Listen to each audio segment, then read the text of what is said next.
प्रातःकाल के मंच पर परमात्मा कहाँ है, इस विषय पर विवेचना के साथ इस समय जो विषय है कि परमात्मा कैसा है, उसकी विवेचना करने से पहले मैं कुछ अलंकारिक मान्यताओं का भाव स्पष्ट करना चाहता हूँ। हमारे हिंदू समाज में कई चीज चित्रों में दिखाई जाती है, उसका आशय कुछ अलग होता है। कुछ किंवदंतियां प्रचलित हैं, यदि उसका स्पष्टीकरण नहीं होता है तो समाज में भ्रांति चलती रहती है। जैसे गुजरात में देखिए, गुजरात में गणेश पूजा का बहुत आयोजन होता है। गली गली में गणेश चतुर्थी के अवसर पर पूजन होता है।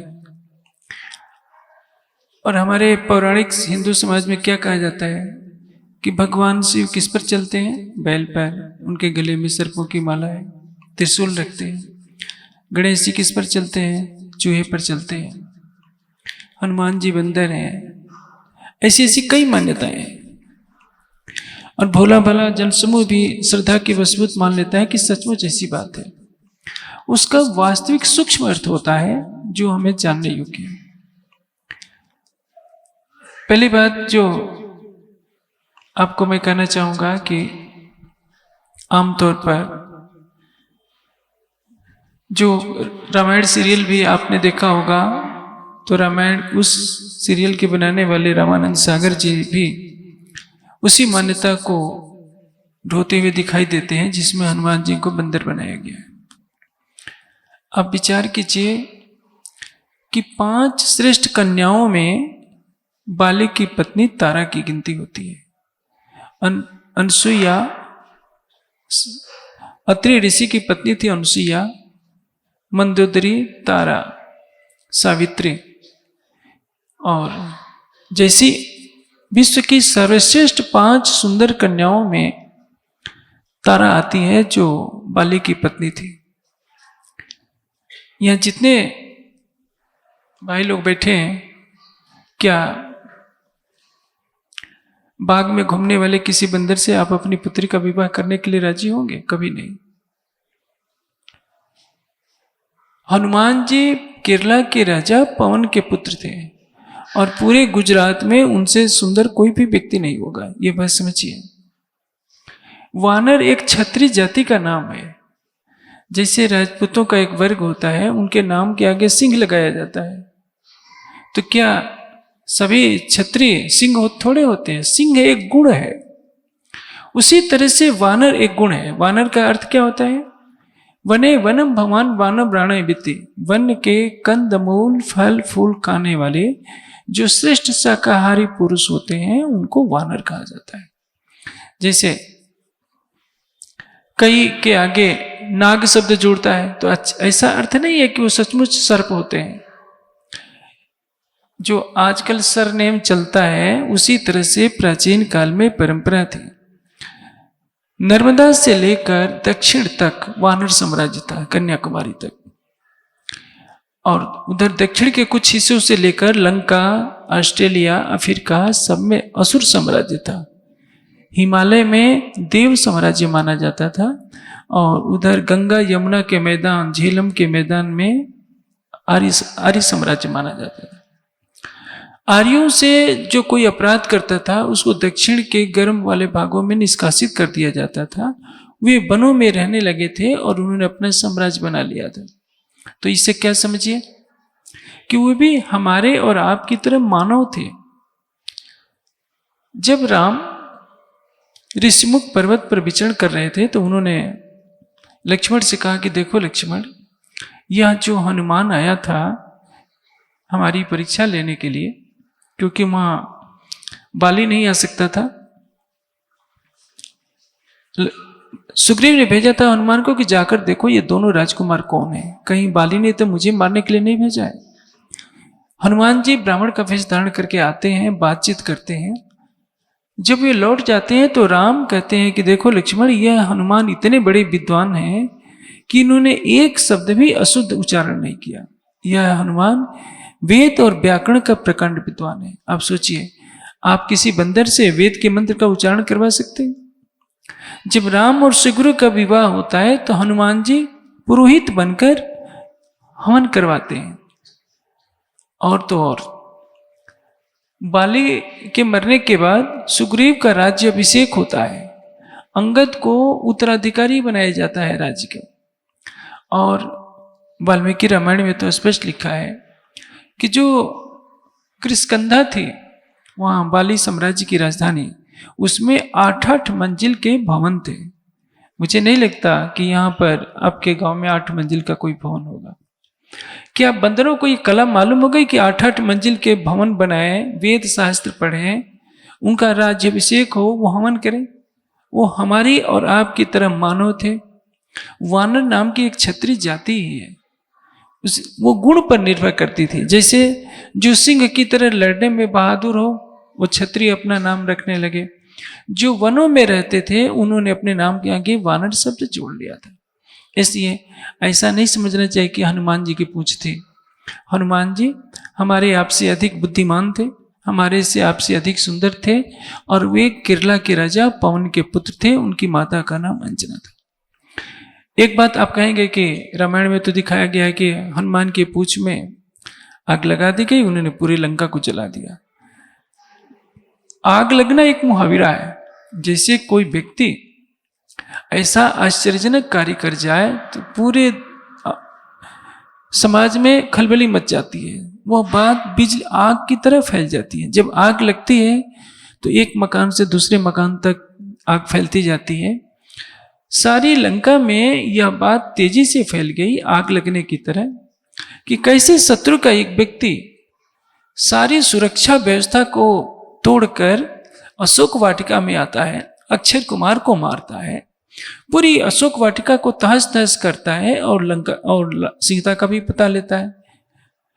इसलिए इस अलंकारिक कथन को कहा गया कि उन्होंने तो पूरी लंका में आग लगा दी, अर्थात पूरी अलंका में क्रोध फैल गया। दूसरी बात, आप हनुमान चालीसा पढ़ते हैं तो उसमें क्या कहा जाता है? बाल समय रवि पक्ष चलियो तब तीनों लोक भयो अधिकारो, ताई सो त्रास भई जो को ये संकट जात न टारो।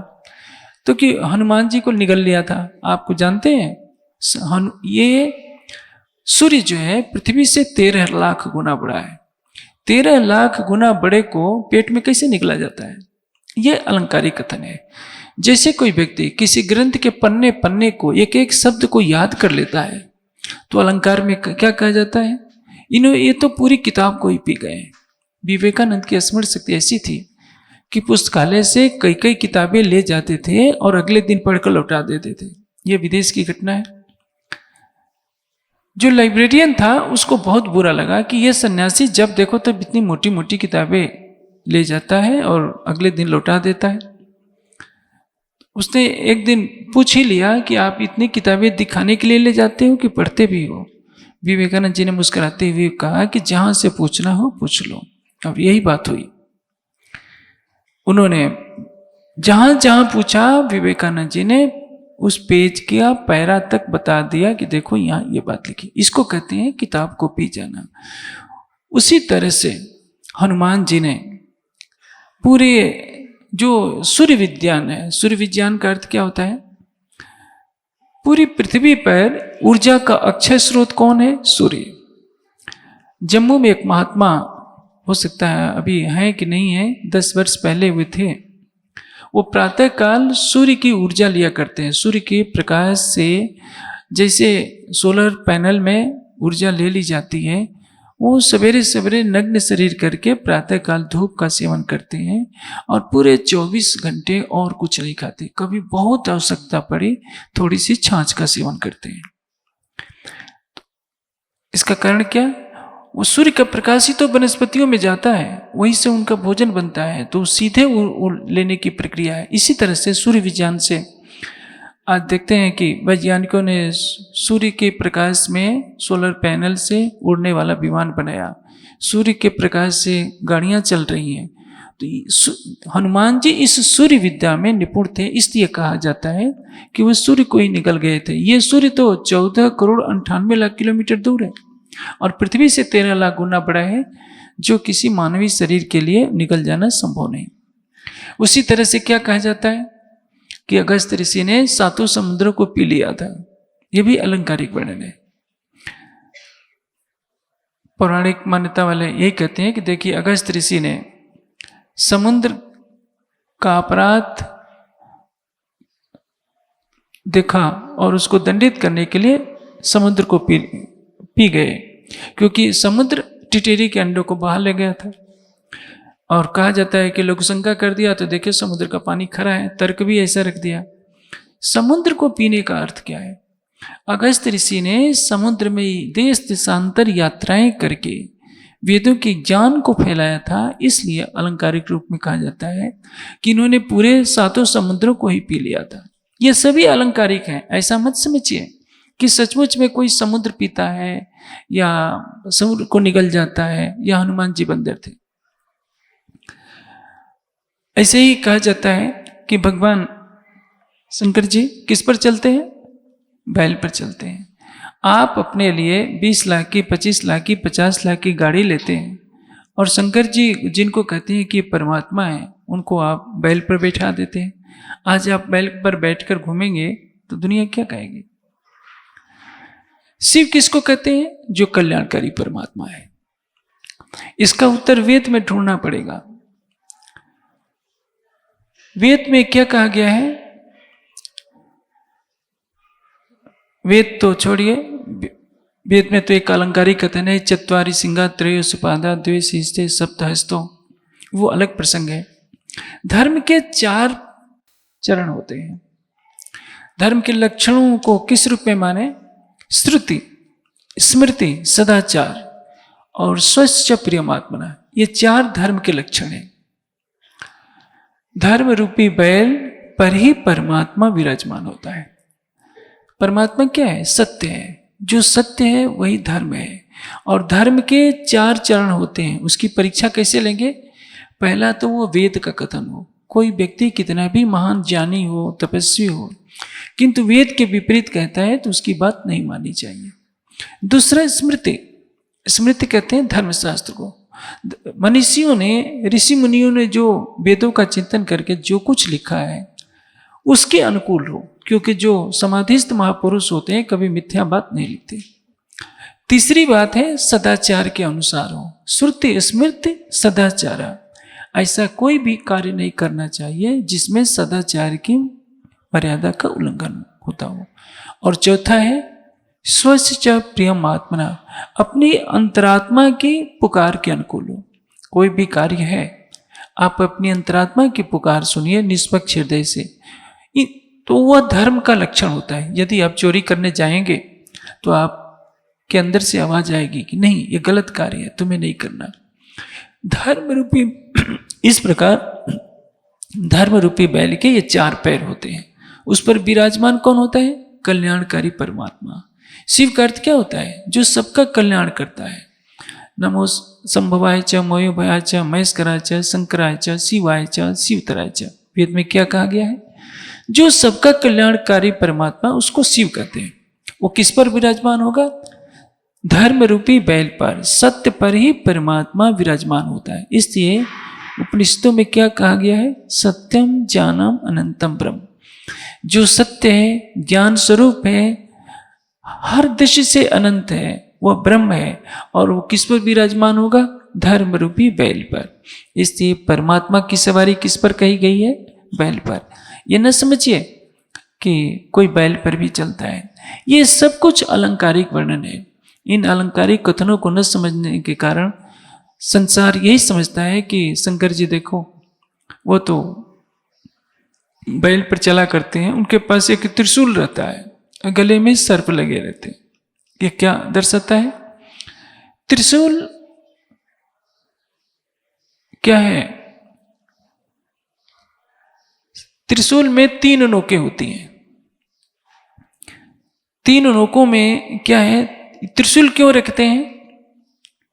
त्रिशूल एक अस्त्र है जिससे दुष्ट को मारा जाता है। सबसे बड़ा दुष्ट क्या है? मनुष्य का सबसे बड़ा शत्रु कौन है? अज्ञान।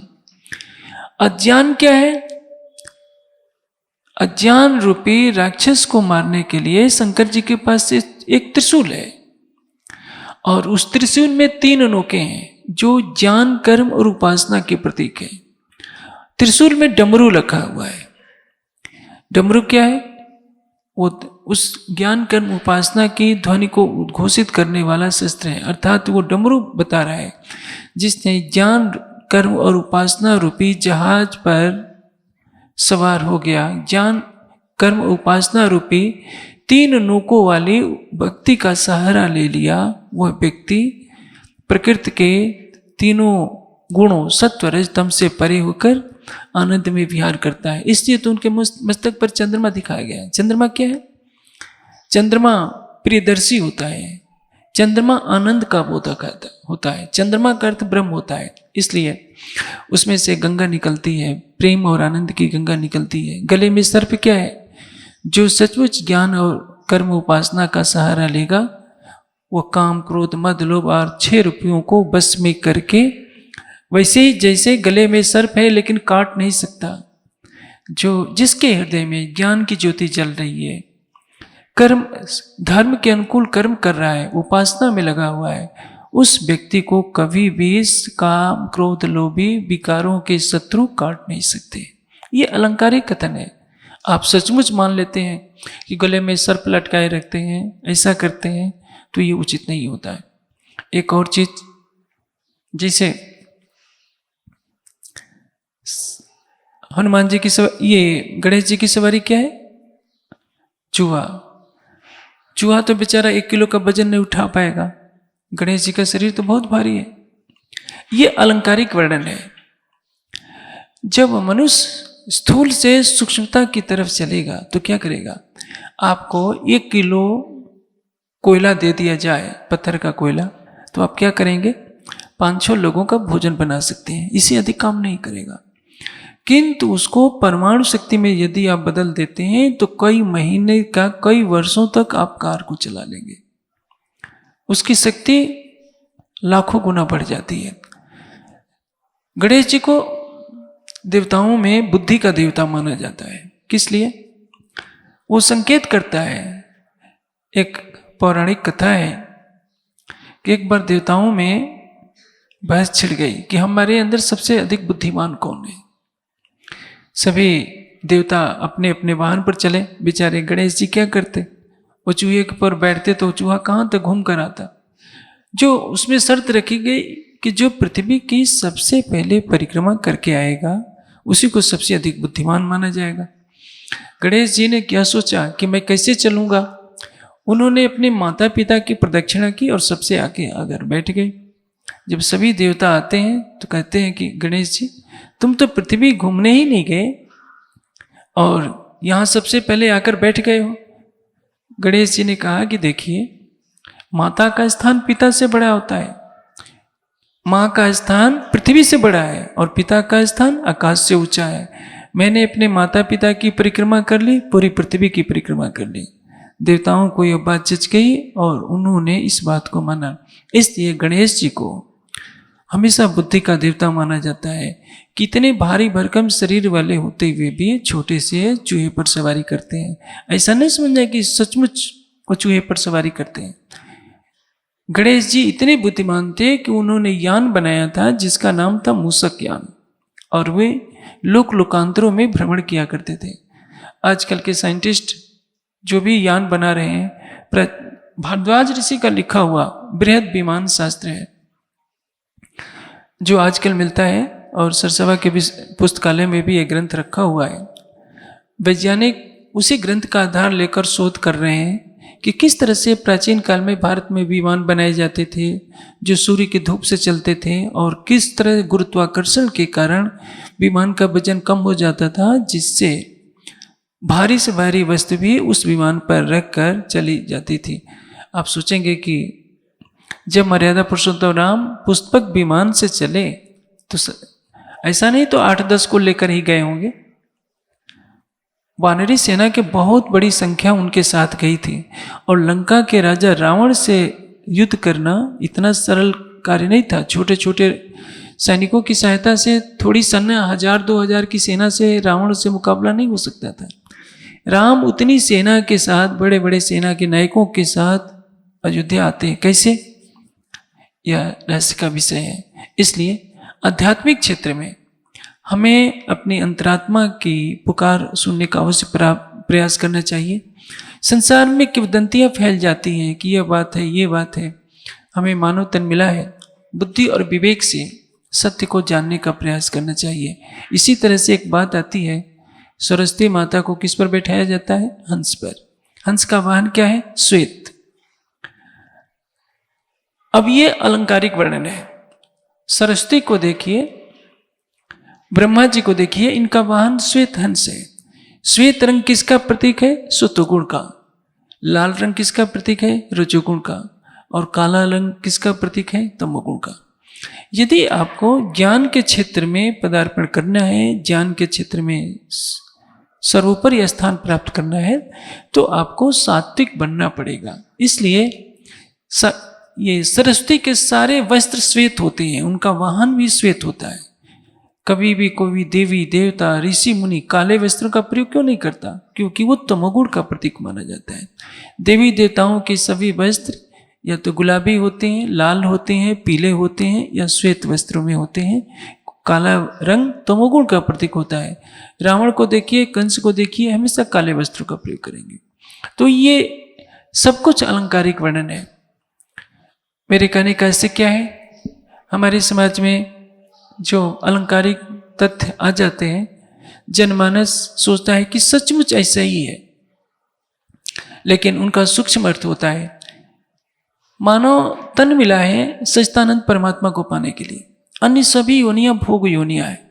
तोता हमसे अच्छा खा पी सकता है। जितने पक्षियों को देखिए, बिना पैसा खर्च किए एक देश से दूसरे देश में जाते हैं। मछलियों को देखिए, तैरने में हम उनका मुकाबला नहीं करते। बंदरों को देखिए, हम पेड़ों पर चढ़ने में उनका मुकाबला नहीं कर सकते। सूंघने में कुत्ते का मुकाबला हम नहीं कर सकते। मनुष्य का बना हुआ कोई भी यंत्र उनका मुकाबला नहीं कर सकता। प्रकृति ने एक एक प्राणी को कुछ न कुछ विशेषताएं दी है, किंतु केवल मानव को ही यह विशेषता दी गई है कि वह जान सकता है कि मैं कौन हूं, कहां से आया हूं। शरीर और संसार को छोड़ने के पश्चात हमें जाना कहां है। आध्यात्मिक क्षेत्र में दुखद बात यह है कि ज्ञान का प्रकाश कम हो गया है। ज्ञान और भक्ति ये दो ऐसे अस्त्र हैं जो हमारे मानव जीवन को प्रकृति के बंधनों से मुक्त करके सच्चिदानंद परमात्मा के स्वरूप स्थित कर सकते हैं। यदि हमने ज्ञान के तराजू पर सत्य को तौला और प्रेम की दृष्टि अपनी खोल ली, तो इसी संसार में बैठे बैठे हमें परमात्मा का साक्षात्कार हो सकता है। परमात्मा कहीं दूर नहीं है। गीता में योगेश्वर श्री कृष्ण क्या कहते हैं? ईश्वर सर्वभूतानां हृदय देशे तिष्ठति अर्जुन। हे अर्जुन, परमात्मा कहाँ है? हमारे हृदय मंदिर में। लेकिन आज 5000 वर्ष व्यतीत हो गए। हिंदू समाज कहता है कि नहीं, हम कृष्ण जी की पूजा तो करेंगे लेकिन कृष्ण जी की बात को नहीं मानेंगे।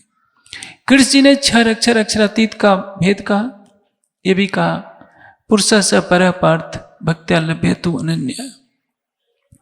जैसे पतिव्रता का एक ही पति होता है, उसी तरह से आत्मा का पति केवल परमात्मा होता है।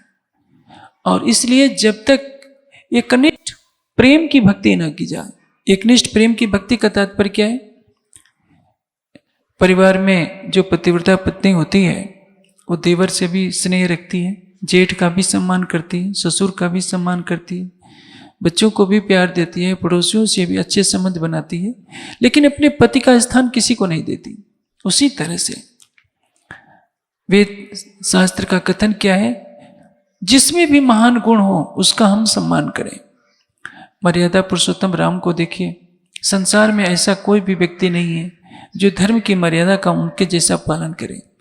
शाम को कहा जाता है कि आपको कल सिंहासन मिलेगा, और सूर्योदय से पहले कहा जाता है कि नहीं, सिंहासन तो नहीं मिलेगा, आपको नंगे पांव 14 वर्षों के लिए वन में जाना पड़ेगा। राम के चेहरे पर कोई सिकन नहीं है, कोई गिला शिकवा नहीं, कुछ नहीं कहा। मुस्कुराते हुए चलना स्वीकार कर लेते हैं। सीता मुस्कुराते हुए चल देती है। सीता को महल नहीं चाहिए। सीता का क्या कथन है कि जहां मेरे राम है वहीं मेरे लिए अयोध्या है, वहीं मेरे लिए बैकुंठ है। मुझे राम से दूर रहकर बैकुंठ का सुख नहीं चाहिए, अयोध्या के महलों का सुख नहीं चाहिए। धर्म की मर्यादा के लिए वनों में जाते हैं, 14 वर्षों तक नंगे पांव भ्रमण करते हैं, कभी बस्ती में प्रवेश नहीं किया। ऐसा महापुरुष का व्यक्तित्व संसार में कहीं नहीं मिलेगा। योगेश्वर श्री कृष्ण को देखिए, बचपन से लेकर प्रभास क्षेत्र में बहेलिए से तीर लगने तक श्री कृष्ण का जीवन संघर्ष में रहा और संघर्ष की हर घड़ी में उनके चेहरे पर मुस्कुराहट रही। यदुवंश का विनाश हो गया तो भी मुस्कुरा रहे हैं, महाभारत का युद्ध चल रहा है, तीर लगता है तो भी मुस्कुराहट, किसी को तीर लग जाए तो उसको क्रोध आता है, लेकिन श्री कृष्ण योगस्थ कर कुरकर्मण संगम त्यक्त्वा धनंजय, जिन्होंने स्वयं उपदेश दिया है निष्काम कर्म योग का, और कहते हैं योगस्थ कुरकर्माणि, योग में स्थित होकर कर्म करो आसक्ति को छोड़कर। और श्री कृष्ण का यह उपदेश उपनिषदों का सार तत्व कहलाता है। हम भले ही कथाएं सुनते हैं तो क्या, लेकिन निष्काम भाव से संसार में कार्य करना बहुत कठिन होता है, और इसके अतिरिक्त कोई सार तत्व भी नहीं है। जैसे एक विद्यार्थी है, पढ़ाई तो तभी करेगा जब वो सोचे कि मैं इससे परीक्षा उत्तीर्ण करूंगा, अच्छी सर्विस पाऊंगा। यदि उसको कहा जाए कि पढ़ने से कोई लाभ नहीं है, परीक्षा मिलने पर भी नौकरी नहीं मिलेगी, तो क्यों पढ़ेगा। लेकिन श्री कृष्ण क्या कहते हैं कि जो तुम्हारा कर्तव्य है, कर्म है, उसको अनासक्त भाव से करो, क्योंकि कर्म करना तुम्हारा अधिकार है।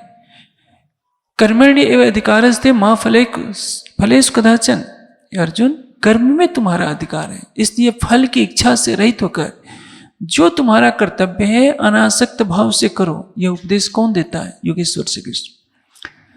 युद्ध की बात की जाए तो श्री कृष्ण के सामने कोई युद्ध में नहीं ठहर सकता, चाहे भीष्म पितामह या द्रोणाचार्य हो, कोई भी नहीं ठहर सकता।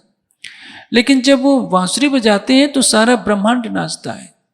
जब वो ज्ञान की वर्षा करते हैं, जब अर्जुन को उपदेश दे रहे होते हैं, भीष्म पितामह जैसा ज्ञानी तरस रहा है कि जहां अर्जुन को श्री कृष्ण अलौकिक ज्ञान की वर्षा सुना रहे हैं, वहां की हवा का एक झोंका भी मेरे पास आ जाए तो मैं धन हो जाऊंगा।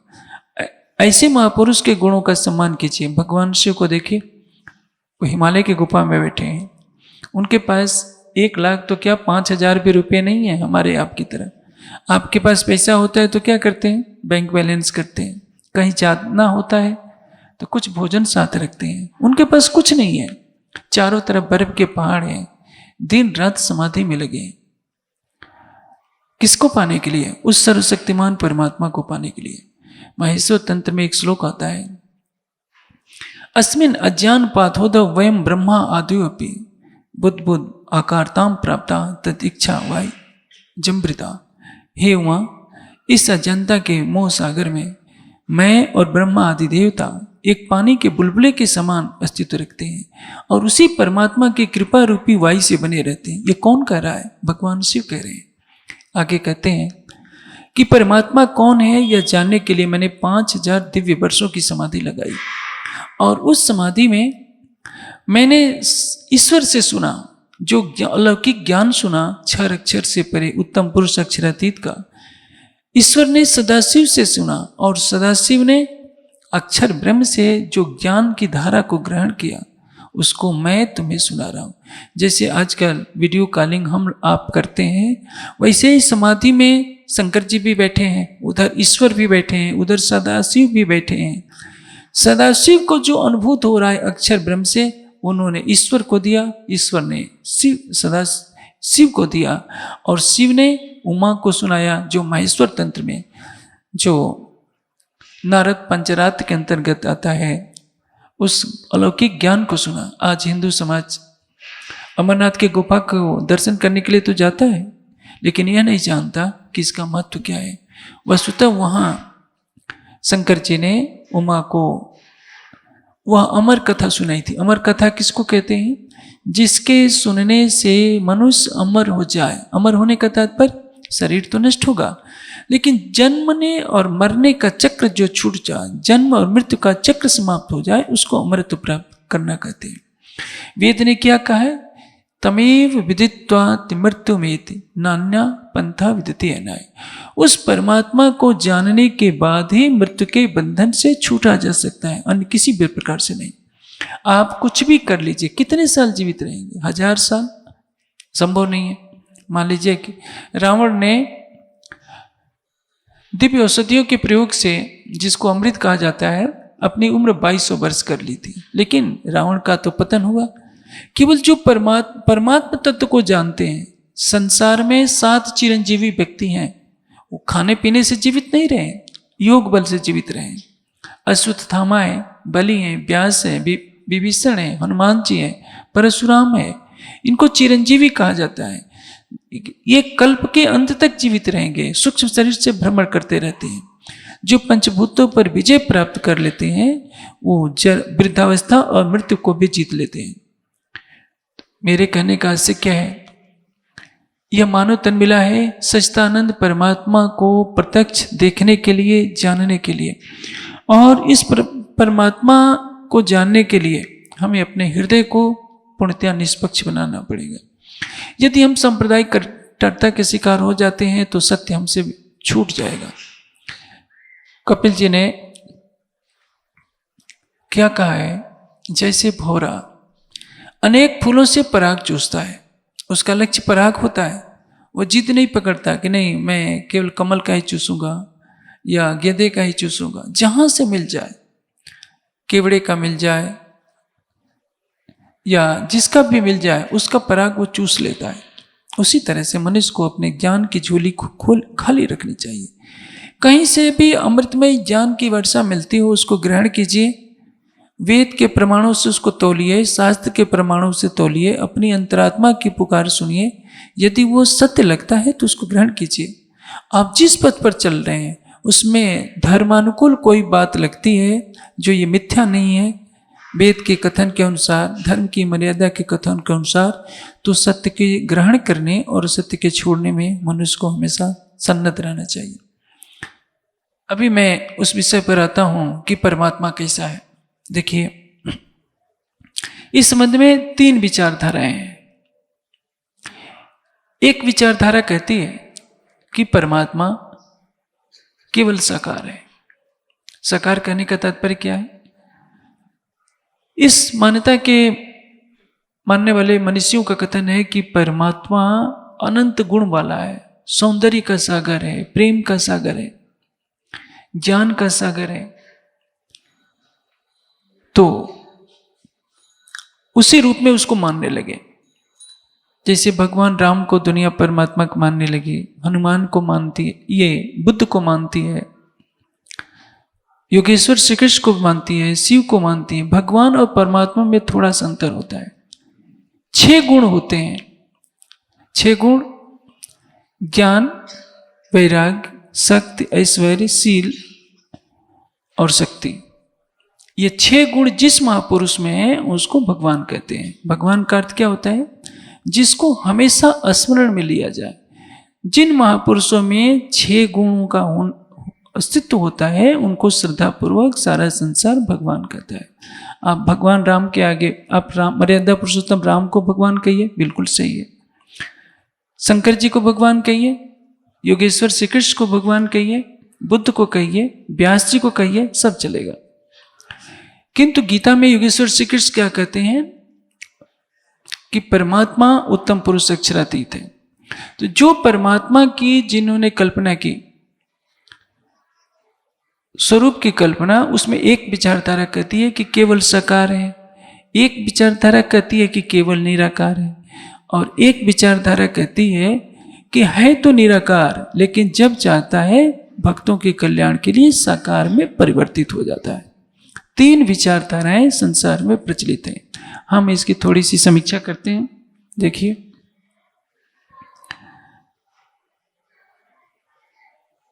अनंत सौंदर्य, अनंत प्रेम और आनंद को मनुष्यों ने चिंतन किया कि हम किसको माने।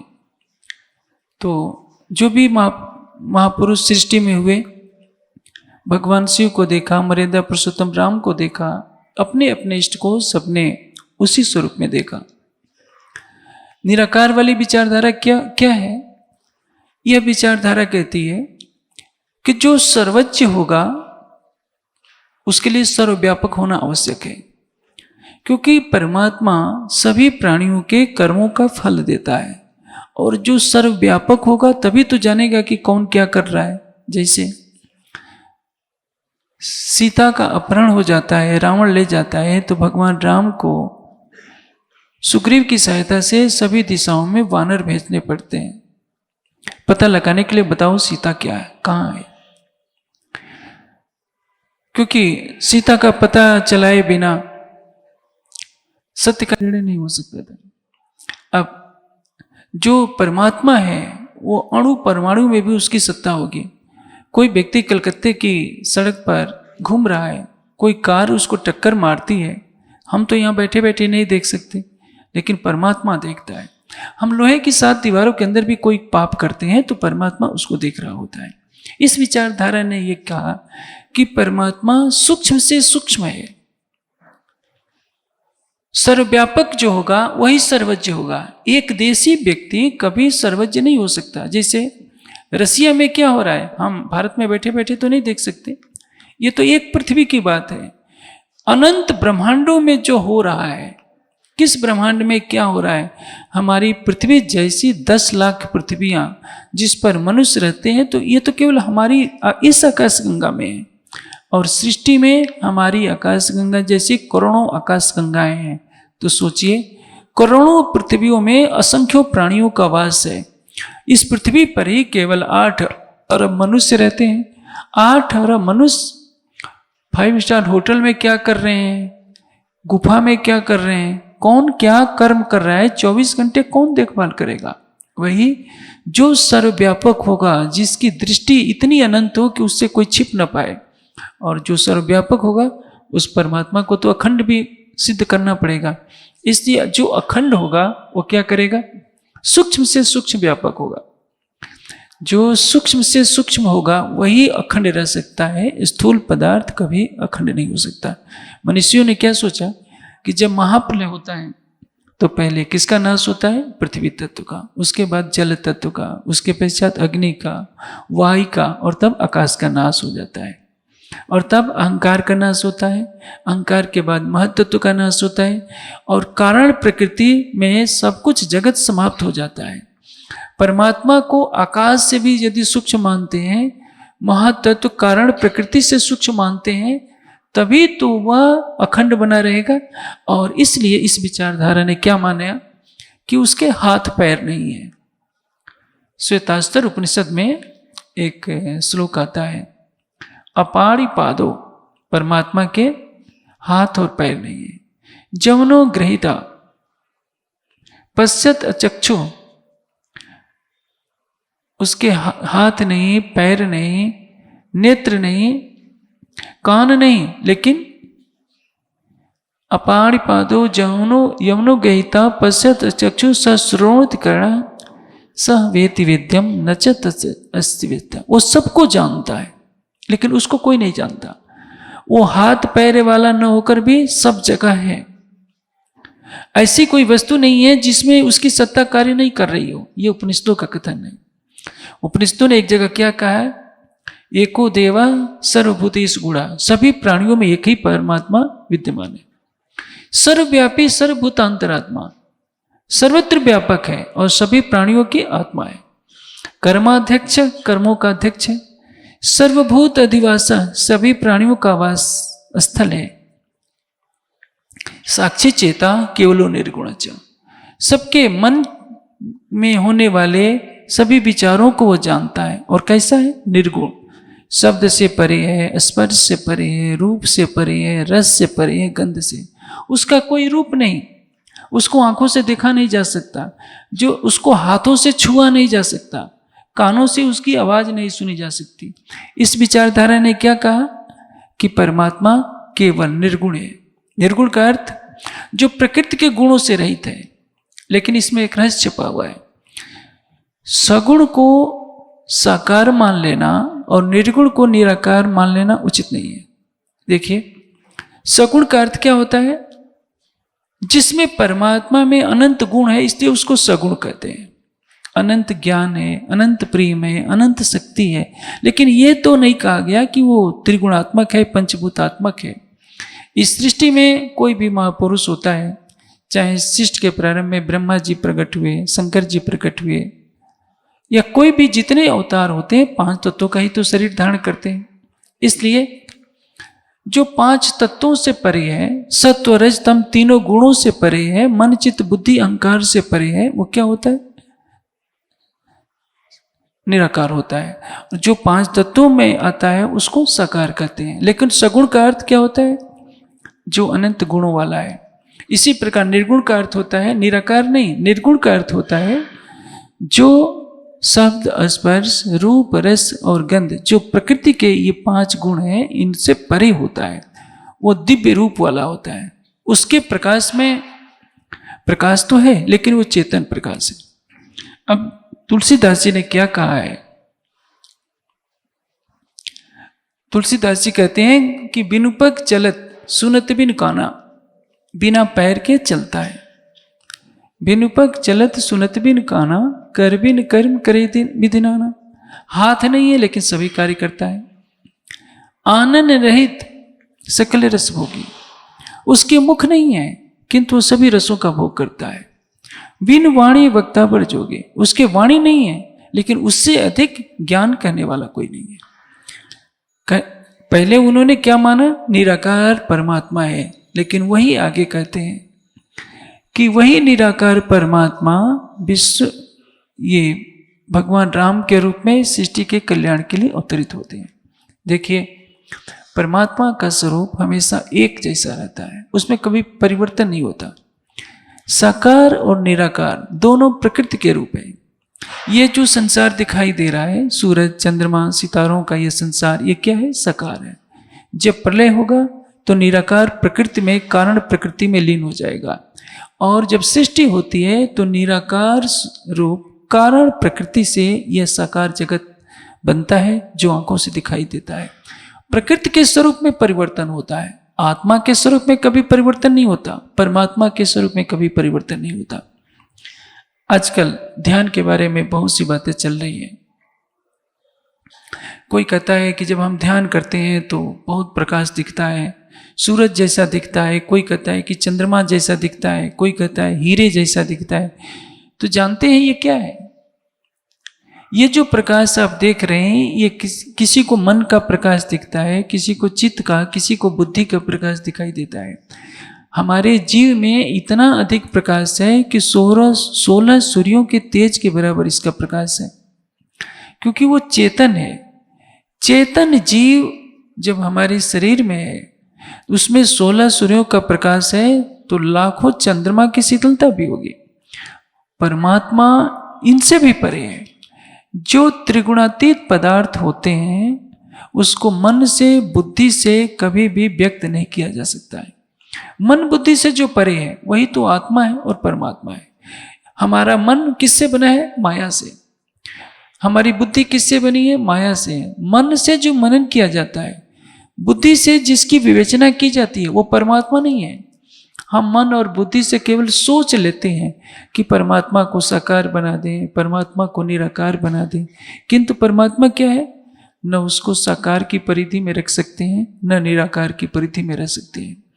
अनंत सूर्यों से अधिक प्रकाशमान है वो, लेकिन वो हमारे और आपकी तरह हड्डी मांस का शरीर नहीं है, 5 तत्वों का वो शरीर नहीं है, क्योंकि 5 तत्वों का शरीर पंचभूतात्मक है, माया से बना होता है, वो नष्ट हो सकता है।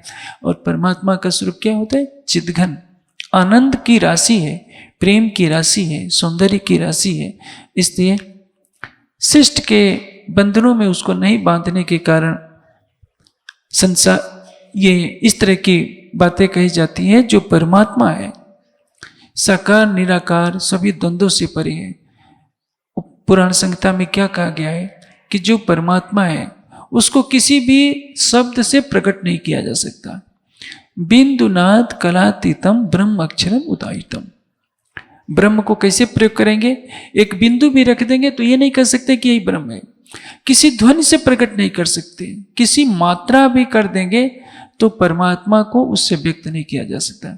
कबीर जी ने तो बहुत सरल शब्द में कह दिया कि 52 अक्षरों में जो कुछ कहा जाता है वो परमात्मा नहीं है। 52 अक्षर क्या है?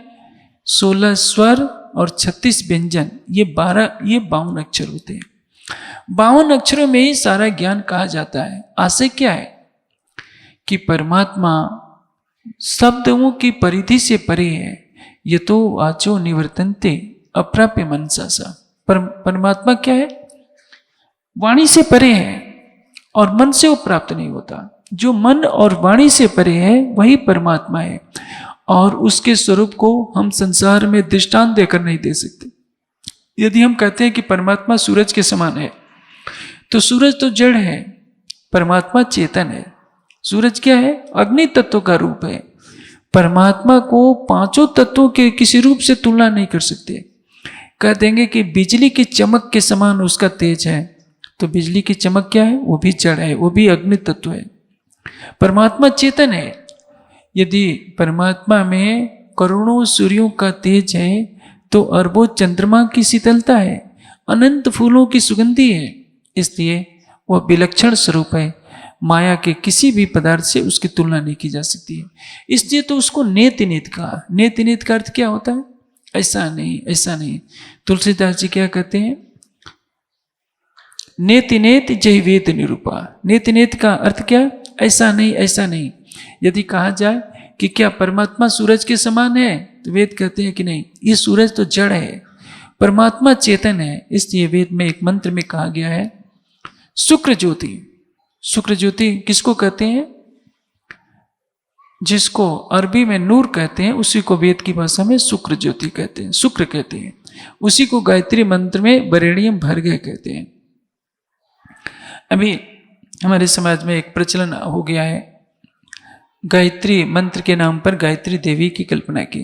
आप सोचिए, योगेश्वर श्री कृष्ण गीता में क्या कहते हैं कि छंदसाम गायत्री, मैं छंदों में गायत्री। गायत्री मंत्र जिस गायत्री छंद में लिखा गया है उसको, इसलिए उसको गायत्री मंत्र कहते हैं। इस मंत्र में क्या है? परमात्मा की भक्ति की गई है, परमात्मा की स्तुति की गई है, और ये स्तुति बहुत दिव्य है। इसीलिए ऋषि मुनि इसी मंत्र को कहकर परमात्मा की उपासना करते हैं। अब सुनिए उसका अर्थ क्या होता है। प्रत्येक वेद के मंत्र के प्रारंभ में ओम लिखा नहीं रहता, ओम अपनी तरफ से जोड़ा जाता है।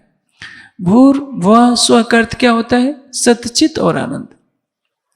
तत् का अर्थ होता है उस। सवितु का अर्थ होता है सृष्टि को उत्पन्न करने वाले सूर्य आदि प्रकाशकों का भी जो प्रकाशक है उसको सविता, सविता कहते हैं। वरेण्यम का अर्थ होता है वर्ण करने योग्य, ध्यान करने योग्य। भार्गव किसको कहते हैं? अभी मैंने आपको जो आदित्य वर्ण कहा, जिसको शुक्र ज्योति कहा, उसी को भर्गः, भर्गः का अर्थ है जो परमात्मा का तेजोमयी स्वरूप है, उसको वरेण्यम भर्गः कहते हैं। दिवस, दिवस कहते हैं आनंद स्वरूप परमात्मा की।